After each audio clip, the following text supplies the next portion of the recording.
Thanks for tuning in, whoever is here. And I just wanted to start by saying my name is Anthony Russell. I own A Russell Rentals. It's a small rental property management, private rental property management company here in Northeast Ohio. And I wanted to share some tools and some processes that my wife and I use to find and evaluate rental properties on a regular basis. We use these tools every day, every morning, every night when we wake up and check the MLS and see what's out there, and we use it every night to see what's got listed throughout the day. And the reason that I wanted to do this is because I very often come across a lot of bad information. There are a lot of people out there trying to teach you how to buy and sell rental properties, and they just do a really bad job at it. It's not super complex to find deals. You just need to know what to look for, and that's what I'm hoping to provide the tools today to do. Now, all the tools that I'm going to show you, I use them. They're free. I'm not trying to market anything to anybody. I'm not trying to sell anything. I have nothing to sell you. I just want to do this to give back to the community, mainly because there's so much bad info out there. So let's get started. The first thing I want to go over while I'm doing this is the tools. There's a lot of tools that I use, and like I said, they're free. This is not a tool that you can use. This is just our website. We put this up here so that people can get a feel for us, get a feel for our rental properties before they come in and live in them. You can check it out if you'd like. It's arussellrentals.com.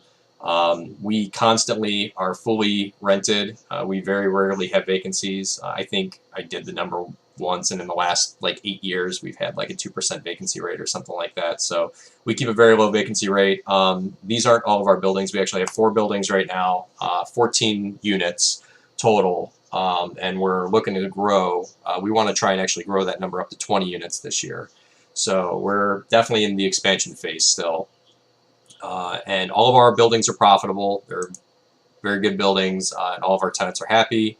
I've only had in the last 8 years, actually, I'm sorry, last 10 years, I've had 2 evictions. So we usually find pretty good tenants, and they stay pretty happy for the most part. A little bit about my background, I guess, before I get started. I was in the Army for 6 years. I was a military police officer. I spent 15 months in Iraq, and I was an Army sergeant when I got out. I had a bunch of people underneath me. I was a combat leader, and I took a ton of great lessons from the military, and I try and apply them to what I do every day. And now I'm a software engineer by day. That's what I do full time. I love being a software engineer. It's great work. It's good pay, great people. You get to learn a ton. But my wife and I, in our free time, she's also a software engineer. In our free time, we like to manage this rental property company. And it's a lot of fun. So, all right, enough babbling. I'm going to run this as if it's just a recorded video for YouTube. I'm hoping to make a series of these for people to help them realize how easy it is to find these properties. If you are in the chat, feel free to ask questions, and I'll try and answer them as I go, but for the most part, I just want to just record this video for future use.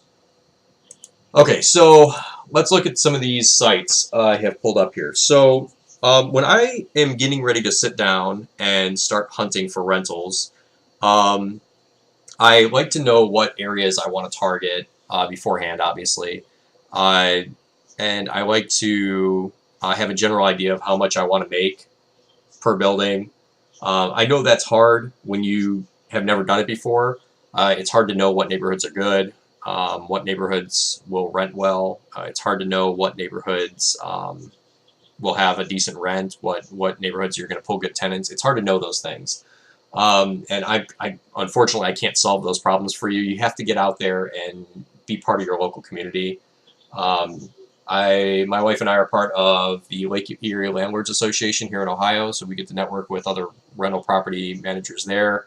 Another great place is Biggerpockets. If you're not on Biggerpockets.com and you're trying to break into rental property investment, you need to be on there. They absolutely have great information. I can't tell you how much information I have gotten from Biggerpockets over the years. My business would not be what it is if it wasn't for that site. Excellent, excellent, excellent resource. Lots of great books on there too that you can buy. So let me see here. So yeah, another good one in Northeast Ohio. Even if you're not in Northeast Ohio, another good resource is the Holton Wise group. They're always publishing videos on YouTube. Let me pull these sites up really quick so you can see. So Holton Wise, I usually find them on YouTube. So if you head over to YouTube and Holton Wise property group, there they are. Holton Wise, they're really good. They have a ton of great information on here. Cleveland, Ohio is. I really like their videos. They have some fun series like Landlord or Tenants from Hell, all types of good stuff. So you get kind of a view, into what it's like being a property manager. These guys, they definitely work in some rough areas. I'm sure they have properties in nice areas too, but I tend to steer away from Cleveland. But they have lots of deals on there too, if you're looking to buy. The other site I was talking about is called Biggerpockets. Should definitely be part of Biggerpockets. Can't stress that enough. This site is awesome. It's free. And if you go on their forums, you can read all types of information on here from other property managers all over the country, all over the world. And they have a lot of information on here that you can just go in and ask questions and have people that have 1,000 units, answer your questions, or even 1 unit or no units. It's great. There's lawyers and insurance agents, everybody. So great resource. So those are the community resources I use. The sites that I actually use to find properties, the main one is Realtor.com. I like this site. It seems to be, it seems like they keep their database pretty up to date. I don't know if they're pulling directly from the MLS or what, or if they're just kind of loading it up, at the end of the day or what. But I love this site. They're usually pretty on point. I find a ton of great deals on here all the time. Zillow, obviously, if you haven't used Zillow, this is a great site. I post my rentals on here when I go to list a unit. I use Zillow, and I find people very quickly. We have rental properties in Lakewood, Ohio, which is a B area. I mean, it's probably a solid B now. It's a really nice area. And we also have rental properties in Lorain, Ohio, which is a C or a D area. It can be a little bit rough in some spots. Some spots in Lorain are great. They have like little mansions on the lake. They're beautiful houses for a decent price. And then other spots are burnout buildings. You can see straight through them, no windows, kind of stuff. So you get the whole gambit in Lorain. What I really like in Lorain is the price point per unit right now for rentals. So I'm mainly focusing my efforts on Lorain. We have 6 units out there right now. It's a 4-family and a duplex, and we're looking to grow into that area a little bit more. They have some great projects going on out there. They have the revitalization of their Main Street Broadway. They just redid their bridge, their main bridge out there that crosses the river. They have a couple big stores coming back in there. They just restarted their steel plant. Like, they just have a number of projects going on that make me think that Lorain is going to be a booming area in the next 5 or 10 years. So I'm trying to get in now, while prices are still cheap. We can already see actually the prices starting to increase in the area from where they were even just a year ago. Or 2 years ago. So if you're in Northeast Ohio and you're looking for a good spot, Lorain's definitely a good spot. I don't mind a little extra competition because that's going to make my property values go up. So feel free to come on out. But yeah, that's actually where we're going to be looking today. It's in Lorain. I want to show you how I find properties in Lorain. So if you want to follow along with me, you can. So I have Realtor.com pulled up. I have Zillow.com pulled up. And I have the Lorain County Auditor site pulled up. I'll show you how I use that here shortly. I also have one more site pulled up called Rentometer. If you haven't used Rentometer before, this site is really awesome. They track they try and track what landlords are asking for rental properties in around an address that you give. So you can just put, your rental property address in here, the amount you're looking to get, and, how many bedrooms you have. And then it'll look in the surrounding area and tell you what other people have gotten compared to your unit. So it's a really nice site. I use this all the time to gauge my current rent to see if I'm on par with my competition in the area, and I also use it to gauge rental properties that I'm looking to buy in an unfamiliar area, which is real important.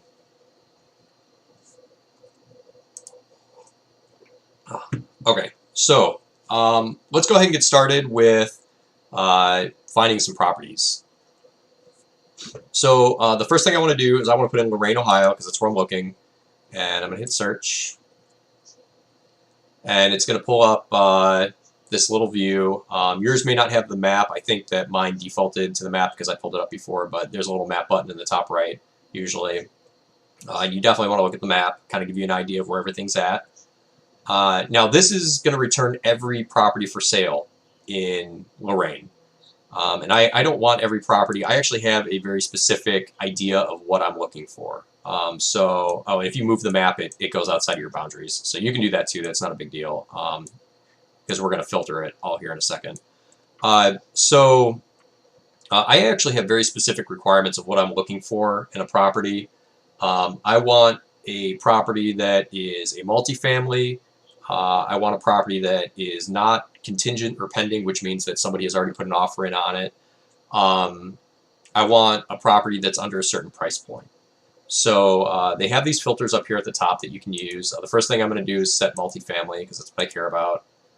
The next thing I'm going to do is I'm going to go to listing status and hide pending and contingent because I don't want to see properties that are already under contract. And then the last thing I want to do is I only want to see properties that are 80,000 or less. Where's it go? 80,000 or less.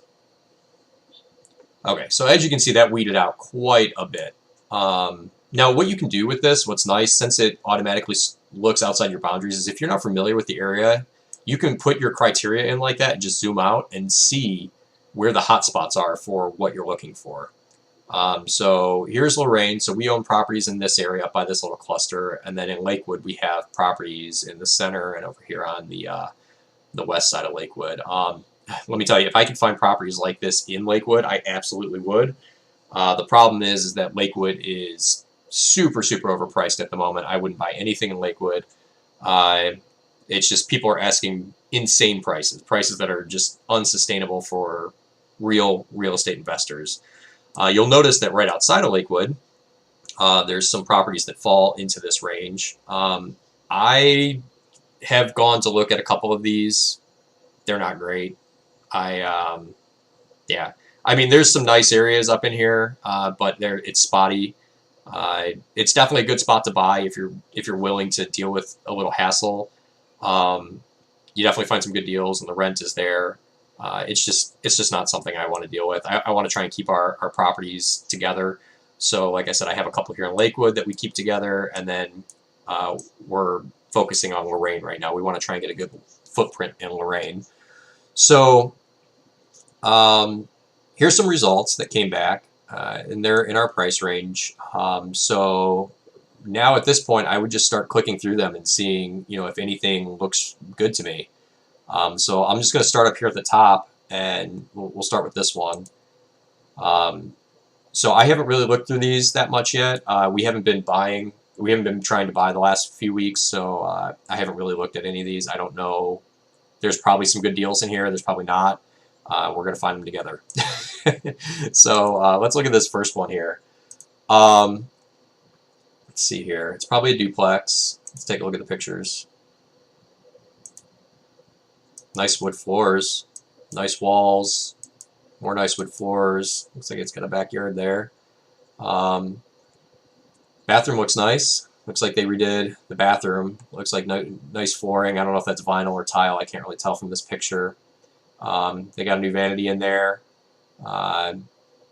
Nice shower surround. I don't know if that's new or not. It looks pretty new.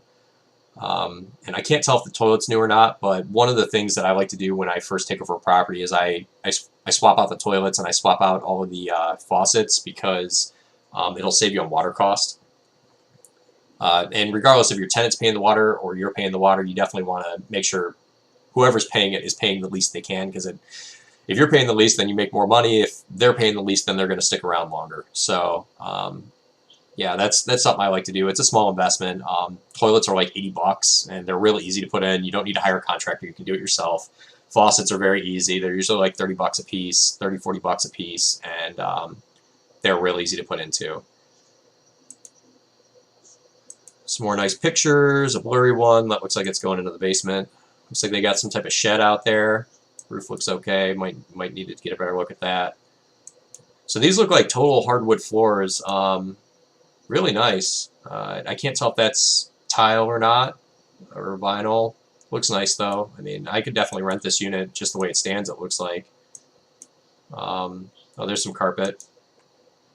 Looks like they got a shed back there. That's what that is. So that's the end of the photos. Okay, let's see what other information we can dig up about it.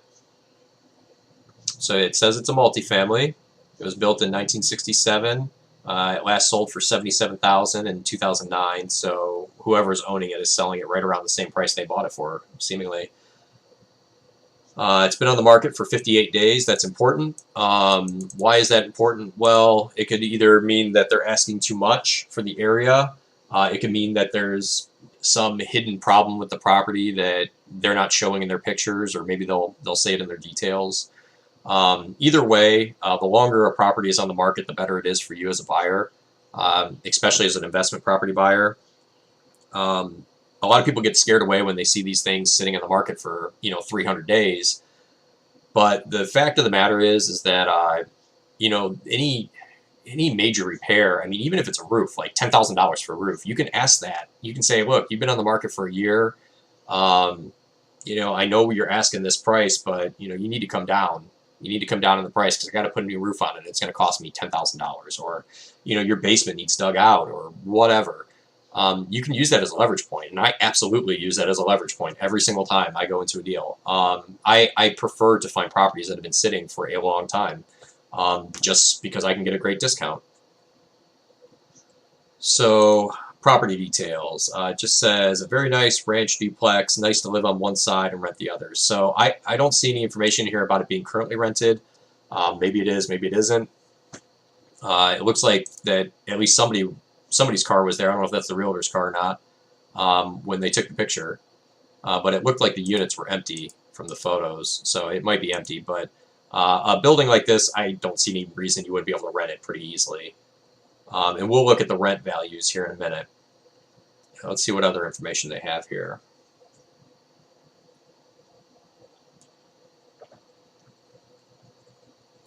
Ten rooms, 4 bathrooms. That's pretty nice. If it's a duplex, I mean each unit gets 2 bathrooms, 2.5 bath. Or 1.5 bath per unit. That's pretty nice.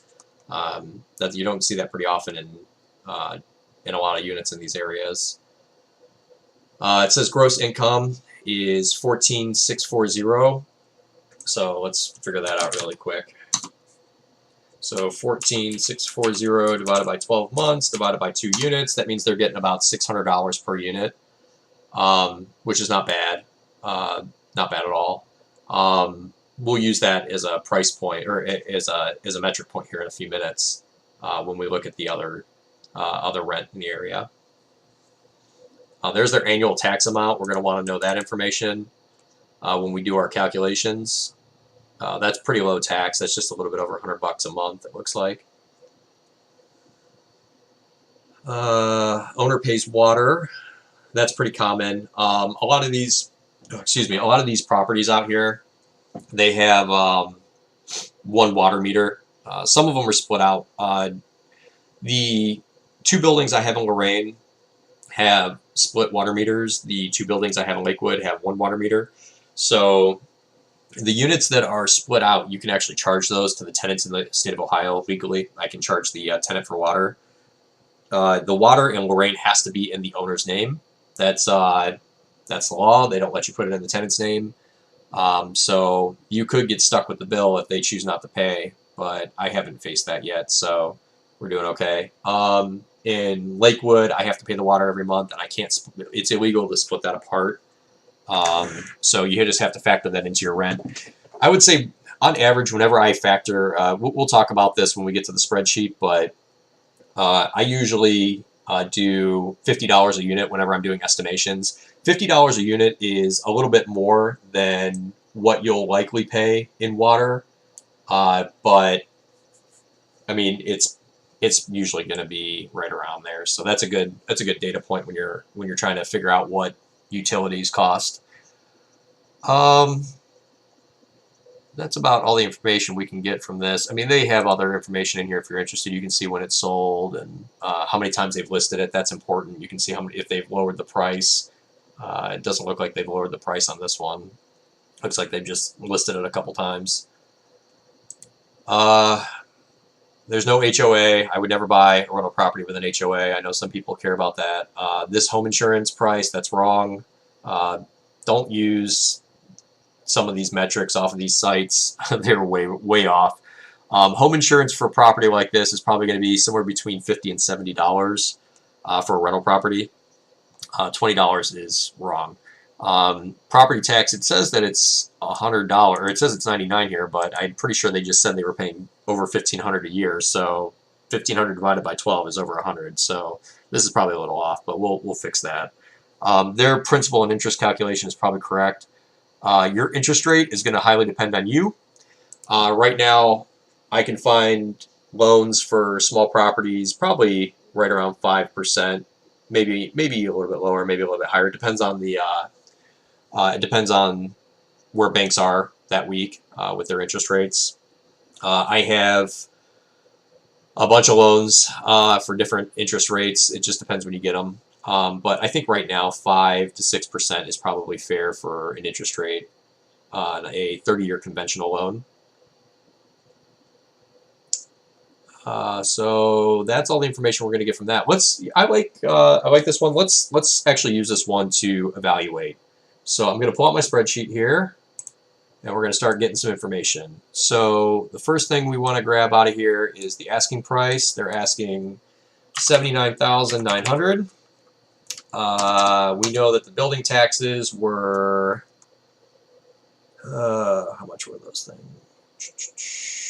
$1,529.08. We'll confirm that here in a second, but that's usually right. $1,529 equals $1,529 divided by 12. So that's your monthly insurance. I'm sorry, your monthly taxes. Insurance are probably going to be around $65. I'm going to say.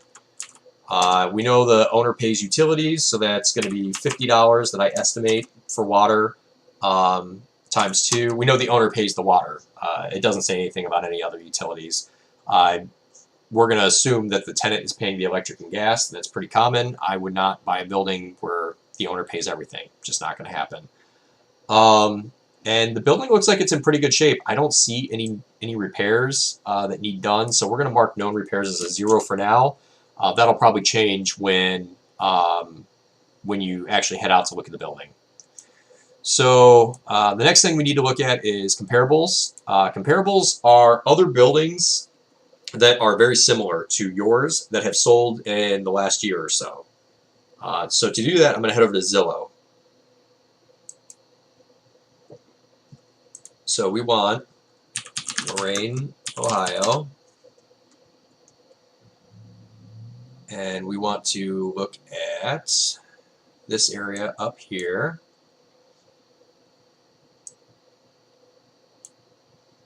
Where was that guy? It was over on Root Road.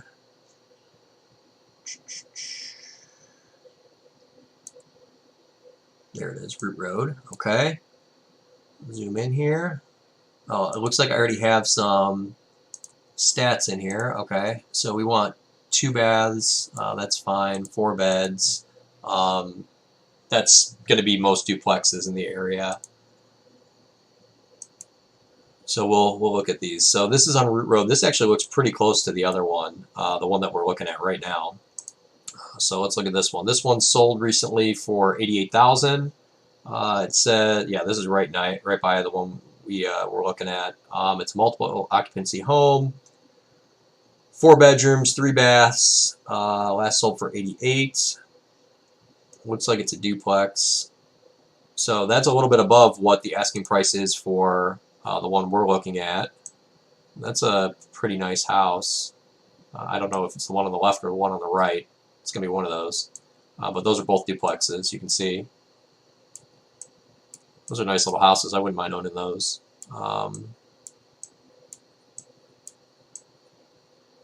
Yeah, it's a nice neighborhood, looks like. I like to use the street view.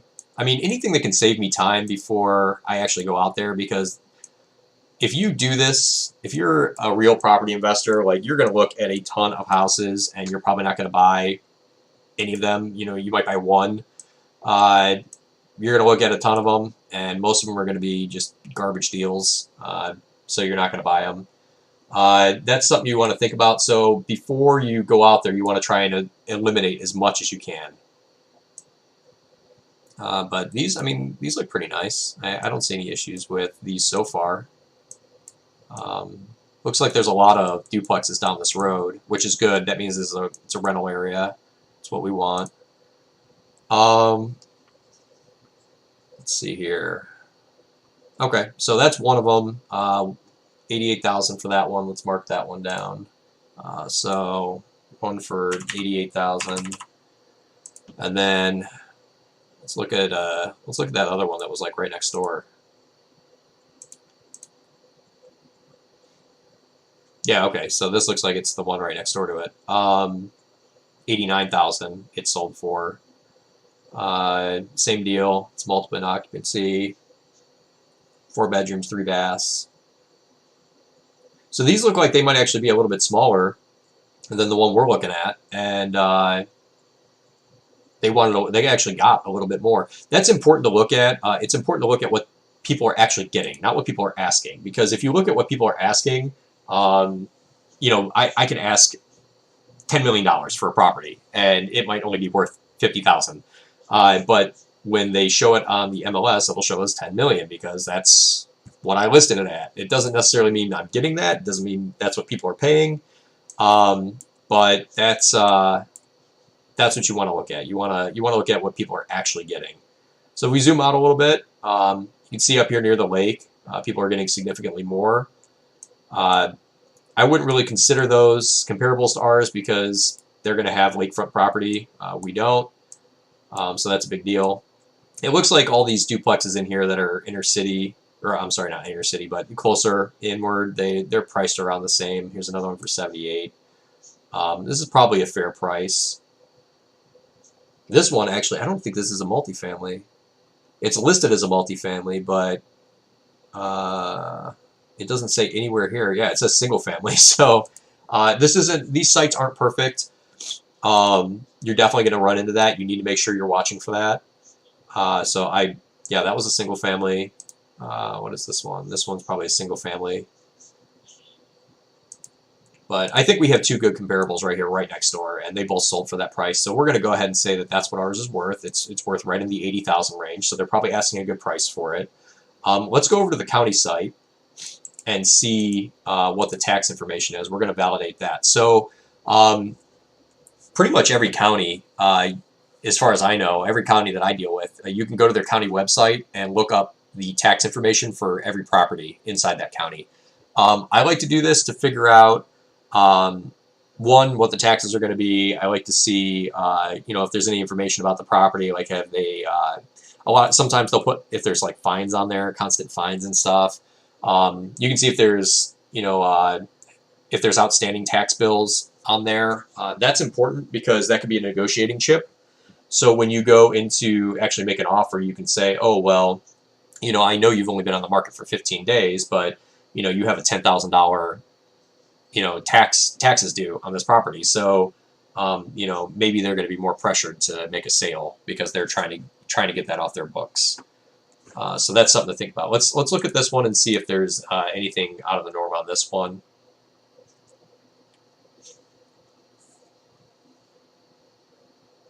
No, I don't want to see number view. Okay, so let's put the address in. Search. Okay, so it got us our information here.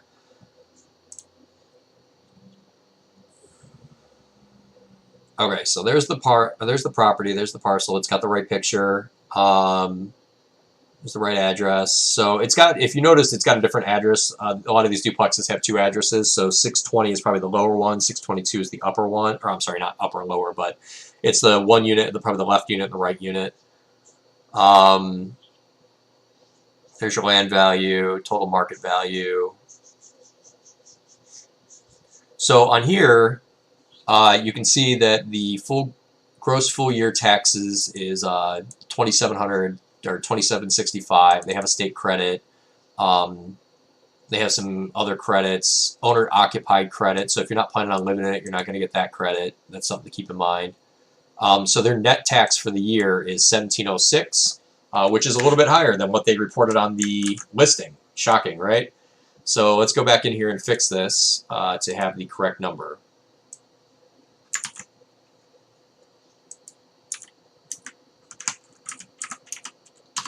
Okay, so your monthly taxes are going to be 142.24, looks like, which is not bad. You can see the different sales they made there. Some pictures of the property the city took. You can see a sketch of the property. They have all types of good stuff on the county websites if you're interested. And all of this should be considered a tool to use when negotiating. So I would definitely dig through all of this if I were to move forward with this property. But I think for the most part right now, I know what I need to know. I was mainly just interested in the taxes. So I'm going to close that. And we're going to head back over here. And let's look at our spreadsheet. What do we have? So we had these two comparables. They were 88 and 89,000. So 79,000 is probably a fair price. We got our taxes. We know our insurance. This is a guess. It's just based on my personal experience. I have a duplex in Lorain, not far from here, and I think I pay 55 or 60 bucks a month for taxes, something like that. I'm sorry, insurance, not taxes. So this is probably a fair estimate. You can call your insurance agent though and get an estimate. That's not hard. The utilities is also an estimate. Like I said, it's a duplex. I like to estimate $50 per unit for water, which you'll likely have to pay if it's not separately metered. Which you will have to pay if it's not separately metered. If it is separately metered, you can pass that cost on to your tenants. We do both. Some of our properties we pass it on, some of them we don't. So the last thing we need are the rental comps. So what I'm going to do is I'm going to grab the address here, and I'm going to pull up Rentometer, put the address in. We said they were getting about $600 a month in rent per unit. And how many bedrooms? It's a 4-bed, 2-bath building, so we're going to say 2 bedrooms per unit. Hit analyze. It takes a long time. There you go. So based on their analysis, they're saying that we should be able to get more. So there might actually be a value added here. We might be able to jack up the rent, especially if it's not fully rented yet. You can see the data points that the website pulled from. So here's one right here. They're getting $700 for a 2-bedroom. I think that's pretty close to right where we're at. So that's nice. $737. Whenever I like to evaluate rent, I always like to use under what they're saying the value is. I like to estimate under it just so there's no surprises, because if I take it over and I can't get 740 or 750 or 725, I don't want that to be what wrecks my deal. I would rather estimate that I'm going to get 650 per unit, and then when I take it over, maybe the first tenants will be 650, and then I can gauge the area, and then on the next lease the following year, then I can raise the rent to what the average is in the area, and then I get a big boost out of it. But the point is that I don't like to overestimate the rent, because you could get wrecked doing that. I don't want to take a loss each month. So I think a fair price for this one is probably 650, 675. We'll say 675 for our numbers per unit. So let's go back to our spreadsheet over here, and we'll say 675 times 2 units. So our monthly gross rent is about $13.50, which is nice. Okay, so now we have, I think we have enough information to actually start evaluating this to see if it's a good deal or not. So I'm going to head over to my other spreadsheet here. This one's a little more complex. I've got some things in here that help me determine if this is a good deal or not. So what do we know? We know that they're asking $79,900 for it. We're probably going to have to put 25% down if we're financing it. So we're going to have to put down $19,000, which means this number is actually $79,900 minus that. That's, oops, I goofed. Messed it up. We're going to say, I don't know why that's being weird. We'll say, let's try that again. $79,900. And then this one is going to be, oh, I know what I did. It was a circular reference. Whoops. This one's going to be that times 0.25. So 19,975 is what we're going to have to put down. So this, our principal, our actual, what we're actually going to borrow is going to be 79,900 minus the 19,975. Okay, so what we're actually going to have to borrow when we go to the bank is $59,925. That's what our loan is going to be.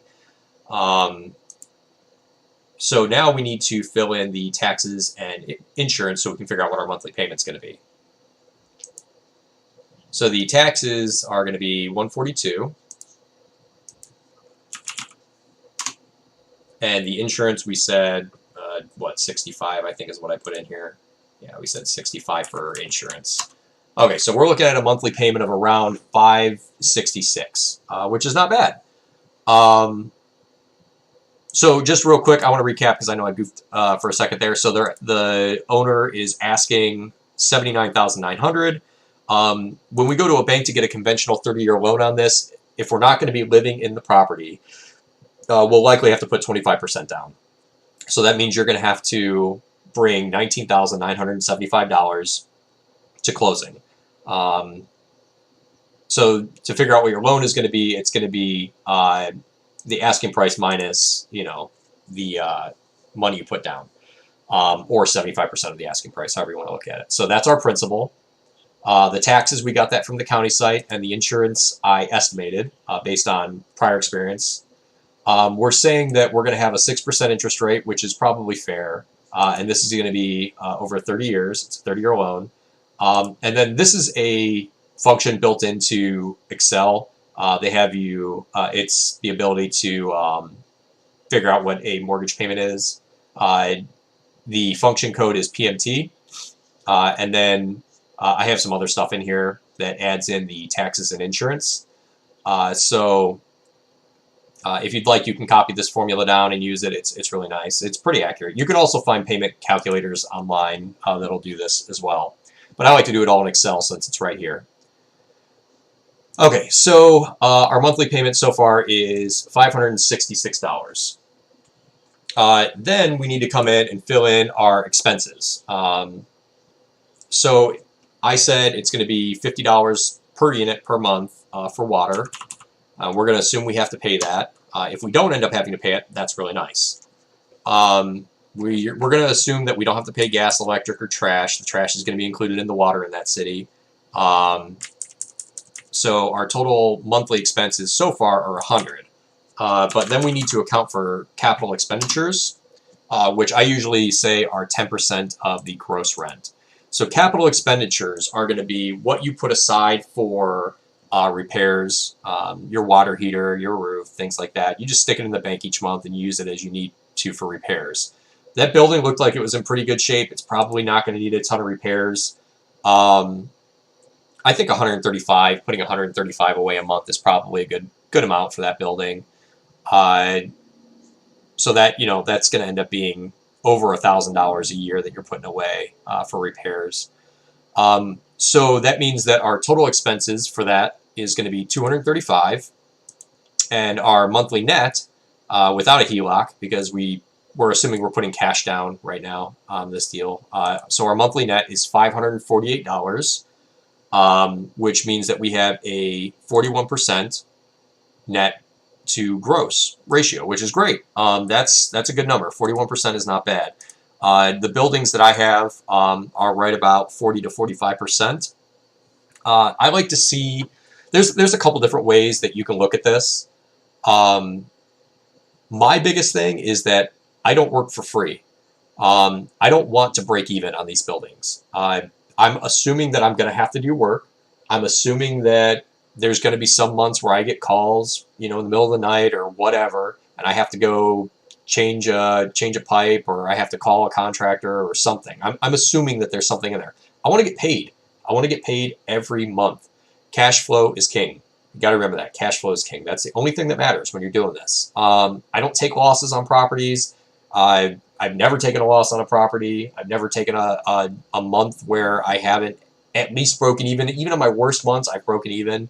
I'm not bragging. I'm just saying that's how I structure my deals. And I structure them specifically so we don't get beat over the head. I don't want to have to work 40 hours a week, work on these properties, and then take a loss. Like, that's not what I want to do.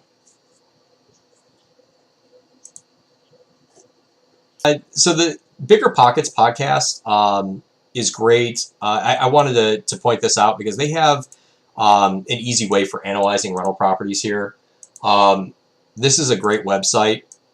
I'm gonna navigate to this really quick because I want to show you what they have on here.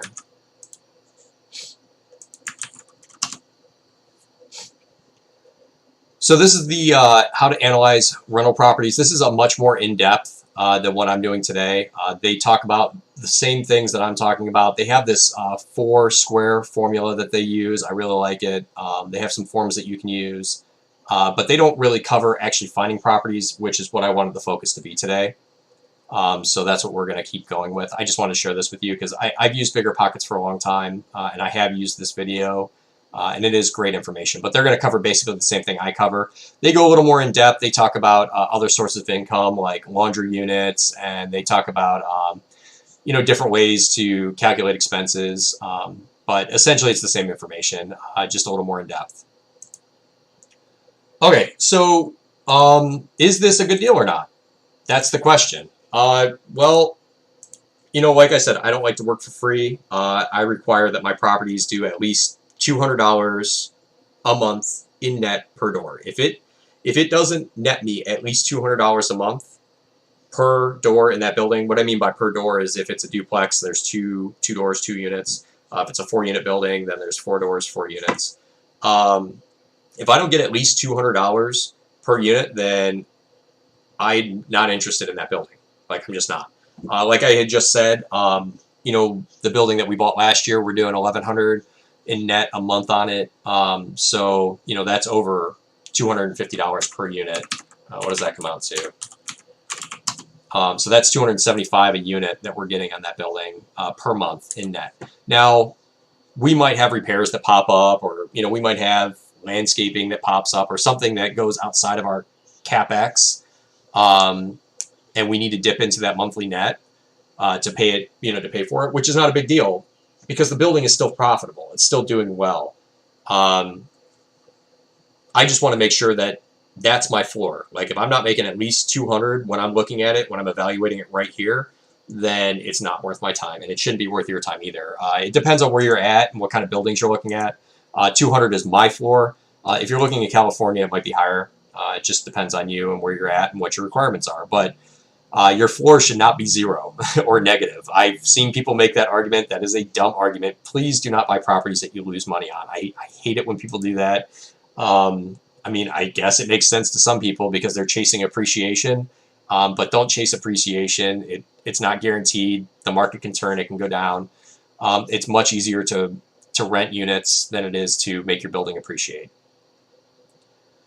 So let's see. I want to look at what I wanted to cover here. So I covered the tools. I covered how to calculate it. We talked about how to find properties. I showed you the spreadsheet. I talked a little bit about financing, and I talked about if it were a deal or not. So financing. Let's talk a little more about that. Financing is an interesting problem. If you've never bought a property before, financing can be difficult. A lot of times the bank, they want to see that you have enough income to support the property. Even if you're buying a property that's fully rented and cash flowing, your first property, the bank is likely not going to let you use that money to qualify for the loan.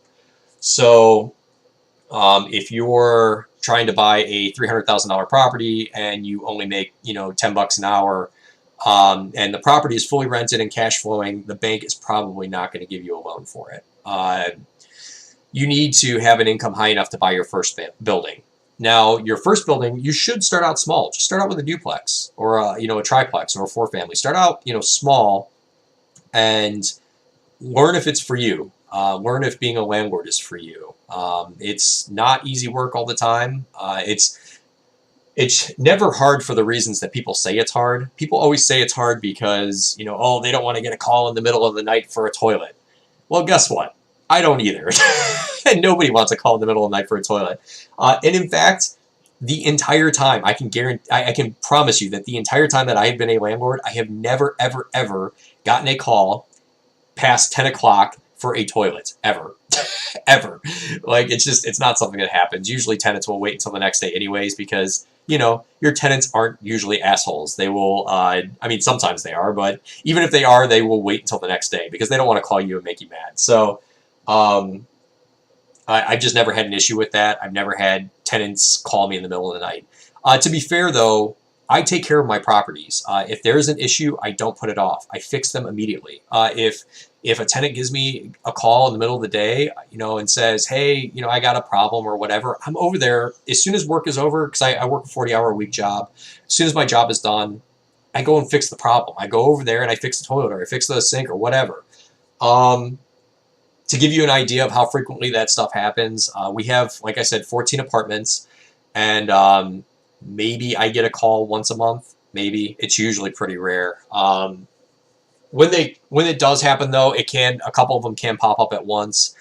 Usually when a tenant's in the building, they go, oh yeah, by the way, I have an issue with this or that. But just fix it right away, take care of it, and then you won't have issues pop up in the middle of the night. The things that are actually issues that make being a landlord difficult really have nothing to do with repairs, especially if you stay on top of your repairs. The things that make being a landlord difficult are people. People make being a landlord difficult. And it's not because people are difficult to deal with. It's because it can be gut-wrenching. If you have a soul, if you have a conscience, it can be difficult to deliver a 3-day eviction notice to somebody that has kids. If you have a nice couple and they have a kid that's living there, and they miss their rent, what are you going to do? Are you going to kick them out? Are you going to eat the costs? Are you going to let them walk on you? They might be nice people, they might have kids, but in the end, you have to remember this is a business, and you have to, the survival of the business is what's most important. Taking care of people is great, and I definitely advocate being the best landlord that you can be, remembering that, this is a service industry. I'm providing a service. I'm providing the best possible units I can to these people. I want them to have the greatest life I can in my properties. I don't care if it's in a D area or an A area. I want it to be the best I can for them, because that's what keeps tenants happy. It's what keeps them. It's what keeps my units fully rented. It's what keeps me profitable. So, yeah, you want to make sure that you're taking care of people, but at the same time, you can't let them walk on you. And the survival of the business is what's most important, because if I let that couple miss their rent, then that's that much less net operating income I have to take care of my other tenants. And we need to make sure that the business is thriving. So that comes down on you. Are you going to be able to kick somebody out? It's hard work sometimes, but usually it's because of having a conscience that makes it hard. I don't want to harp on that too much, but don't get into being a or don't be afraid to get into being a landlord because of repairs. That's the wrong answer. If you're afraid of doing repairs, then you shouldn't do this because repairs are going to happen, but you shouldn't be afraid of them. It's not a big deal, and you usually won't get calls in the middle of the night. And guess what? If you do, you can just ignore the call until morning. It's not a big deal. Usually it's not a problem. I think I've only ever had one really serious issue. We had one of our basements flood because the sewer line backed up, and it cost us about $600 in water because it took me a day to figure it out. But I found that. It wasn't even somebody reporting it to me. It wasn't a middle of the night call. It was just I happened to be walking through that building and we found it. So that stuff's going to happen. But yeah, so financing can be difficult. Financing can be difficult for your first building. Absolutely, it can be tough. But once you get that one under your belt, the other ones, the next one, your second one, your third one, you can use the income from that building to qualify for the loan. So that kind of helps you out going forward. Another thing that people don't think about when they're buying properties. So let's look at this one. Let's assume that this property was our first property and we wanted to buy it. We would have to bring this $20,000 to closing. We would also have to probably bring some fees or something to closing for closing costs if they don't wrap that into the loan. But something else that you have to consider is that banks want you to have something called reserves or coffers, and usually that's going to be 3 times your mortgage payment in savings. So they're going to want to see that you have, $566 times 3 in savings after closing, after your down payment, after everything. They want to make sure that you have enough money to make at least 3 payments. Each bank is different. Usually I see three months. I've heard 6 months. I've heard 12 months. It just depends on what you're trying to finance.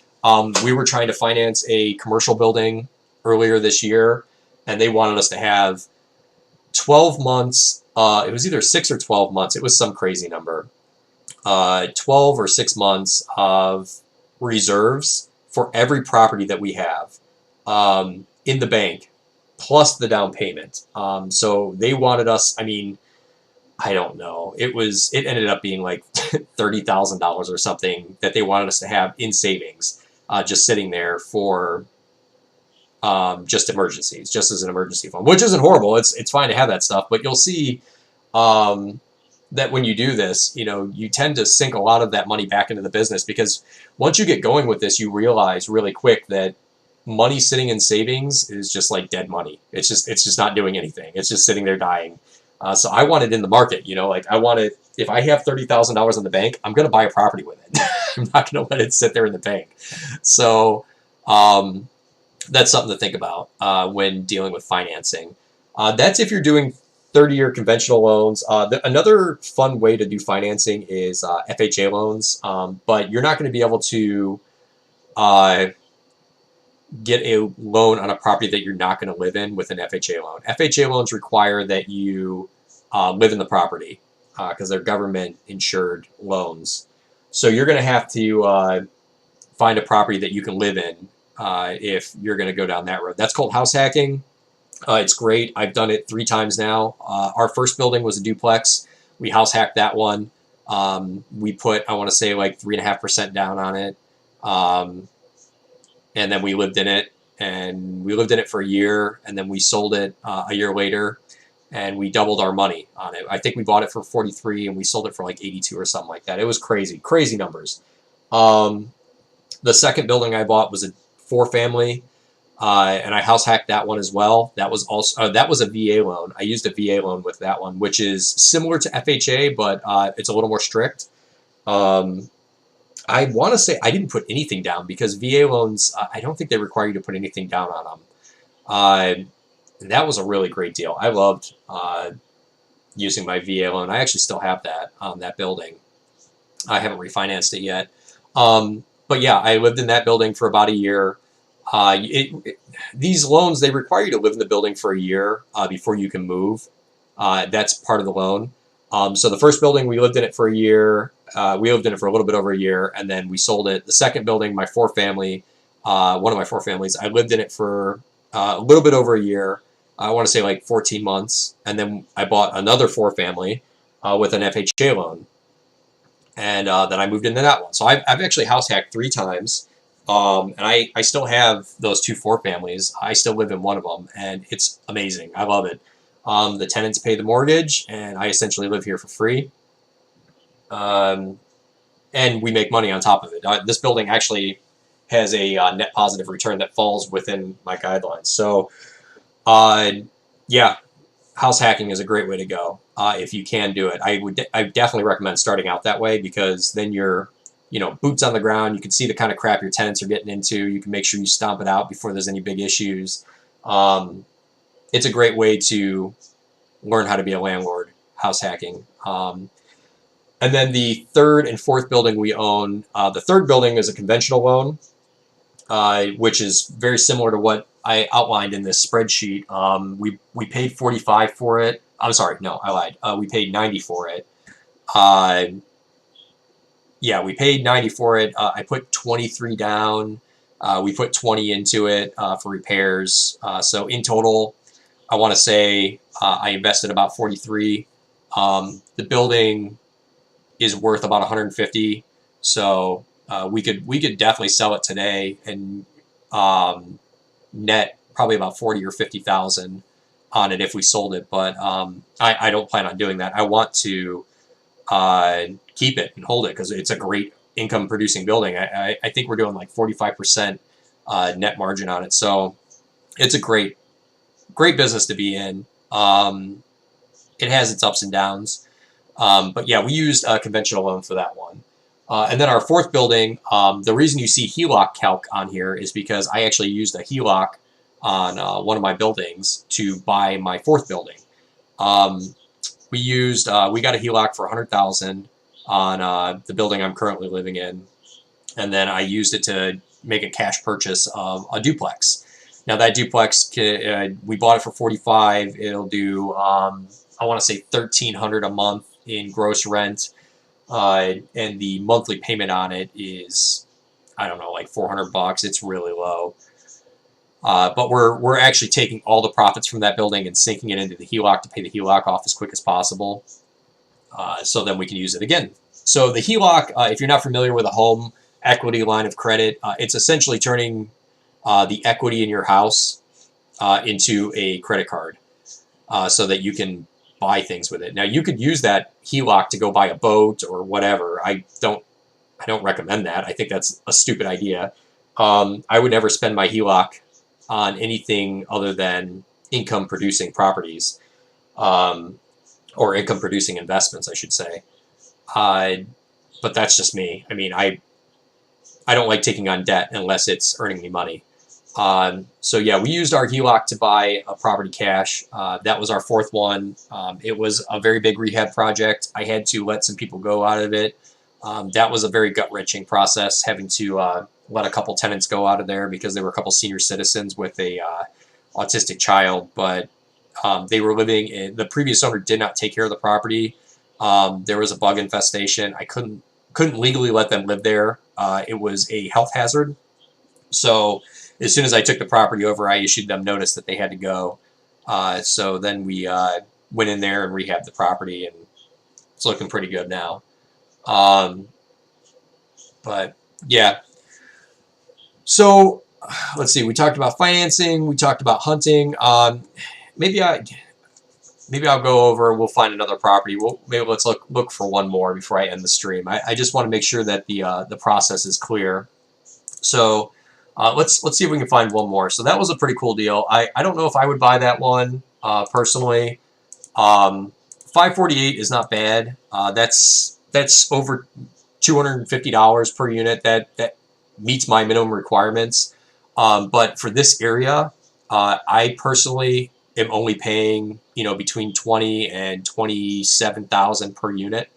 I don't really want to pay more than that per unit.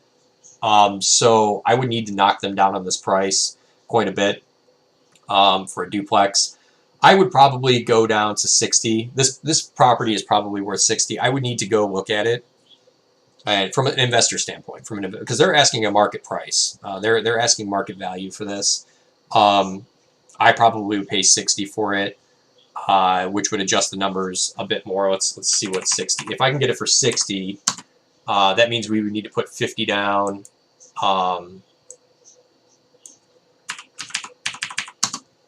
So that means we would need to borrow 40. That makes the numbers look a bit nicer. I would probably do this. That's over $330 per unit that we'd be netting every month. That's a lot better. That's what I would be looking for. I mean, we would actually need to go out to the property though and see, you know, maybe it is worth 80. I don't know. We're just looking online right now. We're just trying to find targets to go look at.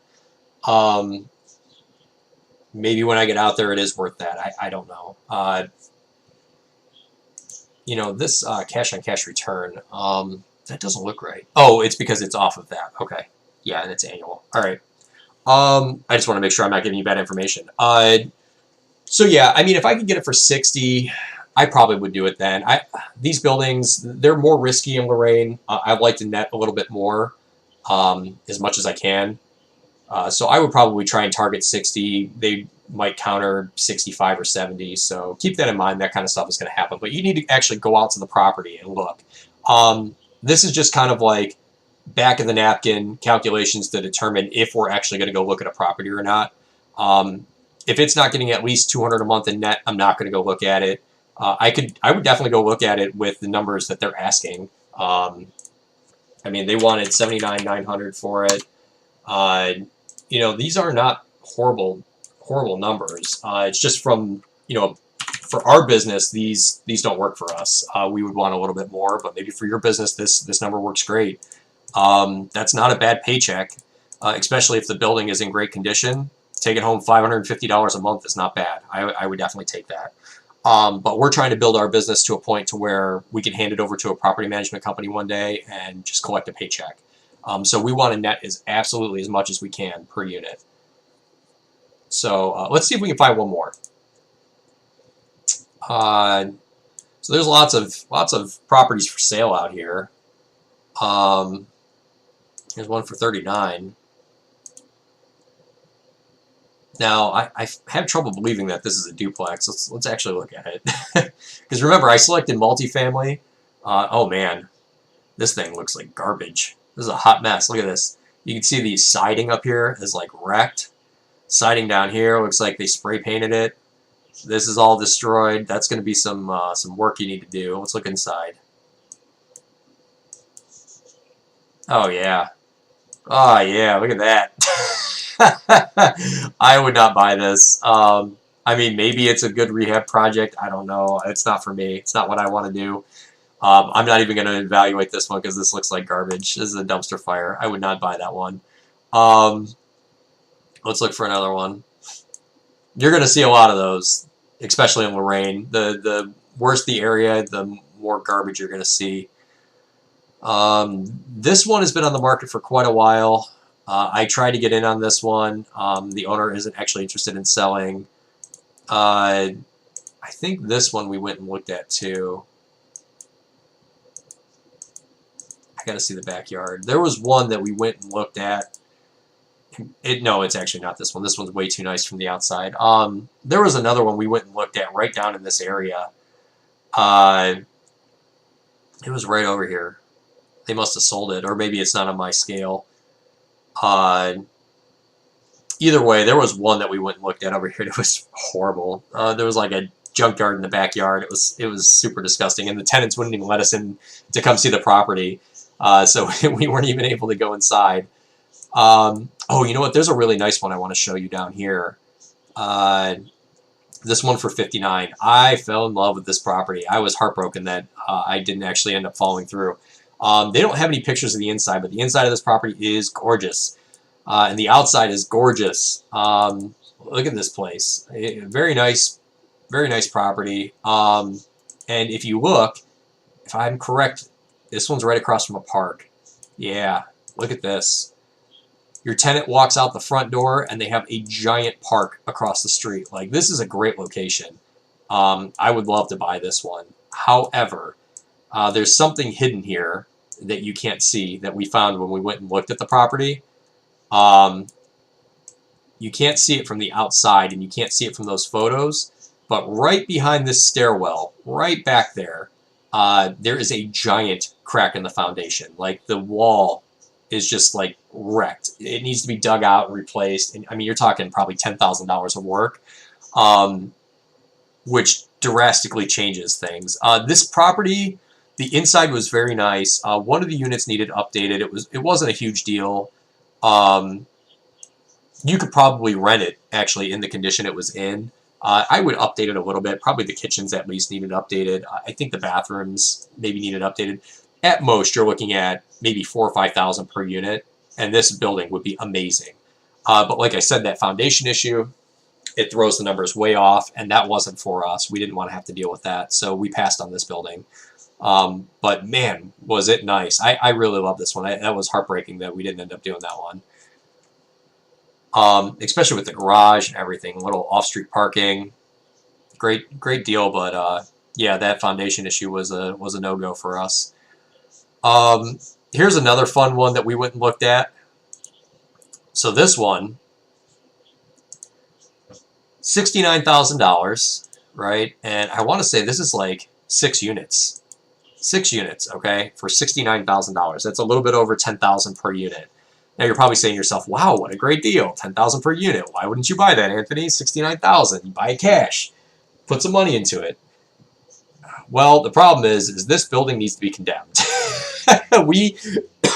These photos are not nearly as illuminating as actually going into the property and looking at it.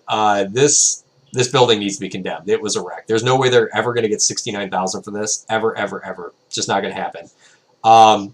I also love that it says it's been on the market for 4 days. They must have taken it off of the market and relisted it to try and drive interest to it, but this thing has been on the market forever. I wonder if they have like I wonder if they show the property history, if they show the listings. Yeah, you can see it was listed it was relisted in February of 2018. They listed it in 2017. They changed the price a couple times. Like they originally wanted $100,000 for it. Like this owner is living in fantasy land. There's no way they're getting this for this property. It needs at least $50,000 in work, at least. So, yeah. Good luck to them. I hope they sell it. But I just wanted to show you this one because of the what the listing agent put on here, and it just cracks me up every time I read this. They said that the current owner lives a bit far for managing the property, which is probably true. They said that the building's been updated over the years with vinyl siding and windows. That is probably literally the only thing they've done to this property because the insides need new everything. I mean, there's ceilings falling down inside. There's a ton of water damage. The floors are uneven. One of the floors it's bowing like 4 inches upward. It's just bad. It says that electric and cable are paid by the tenants, which is funny because there's no tenants in there. It's completely vacant. It's been vacant for years. The 5 units are forced air, if those furnaces even work still. They've been off for who knows how long. The entire property is overgrown with grass. But I just love that this listing agent, put such a huge positive spin on this property, and it is an absolute dumpster fire. It's hilarious. But all right, let's see if we can find actually a real property to invest in here. I just want to show you there's a ton of crappy ones out there, so don't be fooled when you see crap like that. You actually need to go out there and look. Because if we just went off the numbers, that $69,000 for 6 units is amazing. But then once you get out there, you see that it's like dumpster fire central. Let's look at this one for 40.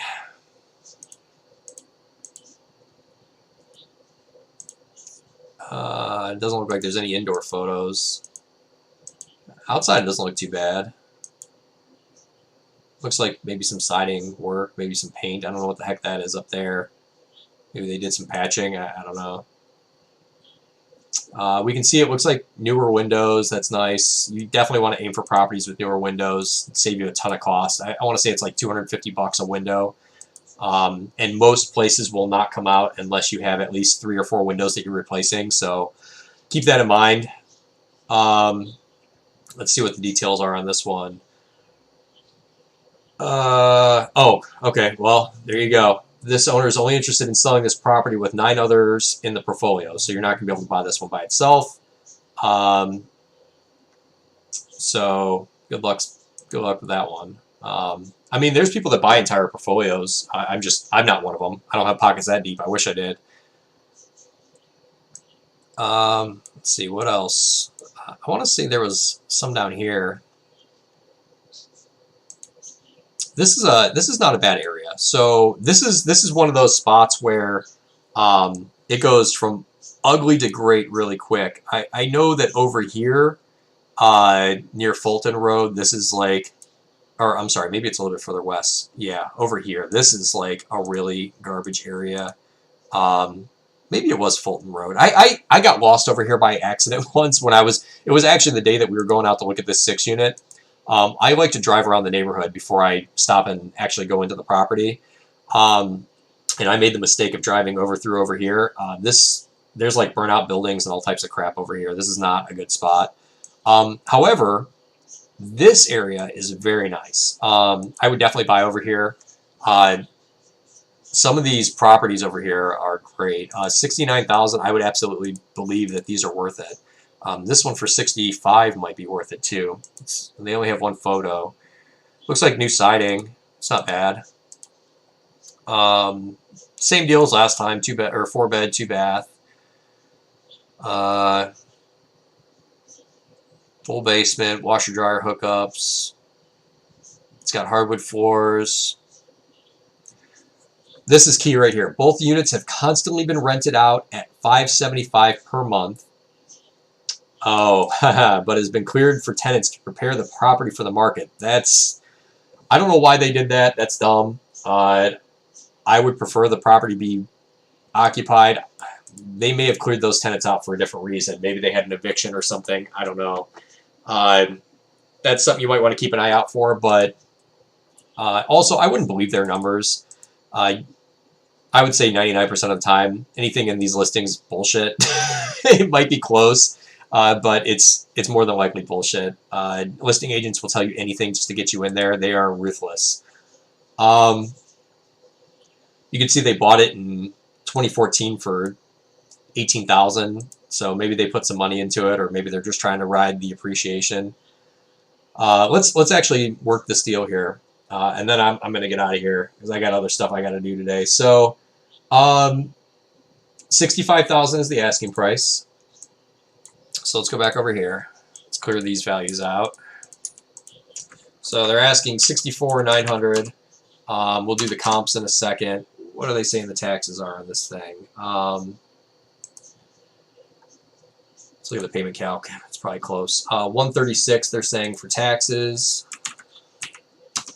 Insurance, same deal. We're going to say 65 for it. Utilities, same deal. We're going to say it's 100. We don't know of any repairs just yet. We're going to say 0 for now. The building comps in this area, I can actually tell you, are probably going to be right around 50 to 60,000. We'll look just to make sure, just so we reinforce these ideas. We could just pull up Zillow and zoom in over here. So we're in South Lorraine. Right over here. It's already marked for 4 bed. Yeah, so as you can see, 50, 60,000 is a pretty fair price range. There's a 4 bed, 2 bath for 56. This is another duplex. Looks like. Yeah, that's a duplex, and they got 65 for it. This one sold for significantly less, but you can tell that it needed some work, obviously. I think 50 to 60,000 is probably fair for this property. There's a couple down here, 65 they sold for. Listing agents are usually pretty good at doing, I mean, this is what they do. They find comparables and then they list your property in the same range. Otherwise, they're not going to be able to sell the property for you. A good listing agent will pull comps. If your listing agent isn't pulling comps, then get rid of that listing agent. So yeah, we're going to say the comparables are 50 to 70, which is fair. Let's look at the rent comps. That's going to be important for this one. That's not what I want. Let's go back over here, copy that address. same deal. 2 beds, 600. We're gonna say.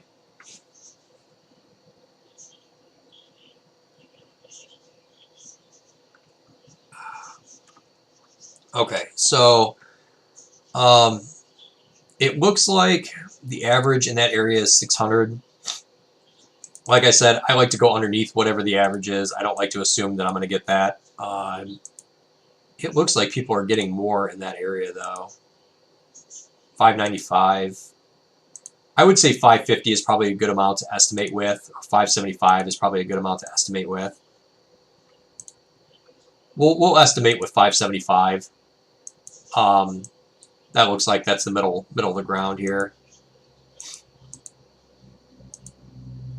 Some above, some below. That's pretty common. We're going to say 575 is our rent comp here.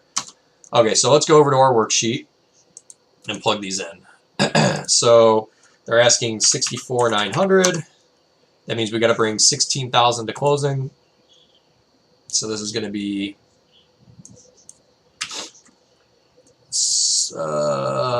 64,900 minus 16,225.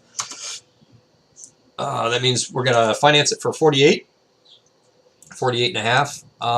Taxes are 136. We're going to confirm that on the county site, though. And then the insurance will be 65. Let's confirm this on the county site. Do basic search by address. There you go.